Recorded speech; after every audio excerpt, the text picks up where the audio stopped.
Alright, today we're going to be talking about the different social media platforms that we're going to be using for the rebranding of Volumes and Volumes.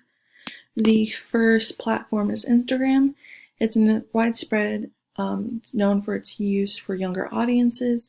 It's more popular among the target audience that Volumes and Volumes is going for, which is why we've chosen it.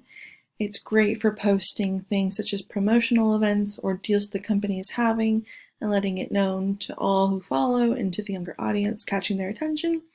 It'll be perfect for posting to project exactly what we want for the rebranding. Our second platform we've chosen is Twitter. For Twitter, you can share links, and it just makes more sense when you tweet out a link. That's what others do, so it makes sense to send a link to the Volumes and Volumes website or to different promotional sales we're having at the time. It's also one of the company's beliefs to take suggestions from the consumers. It makes it easier for interactions as well with the consumers in the company. They can let us know about any problems or if we need to improve on something. Twitter also has a feature that allows voting polls, so you can hear and vote on what we need to do. I just think overall Twitter is great for interaction between businesses and the consumers as proven by other companies, which is why we have chosen Twitter. That is it.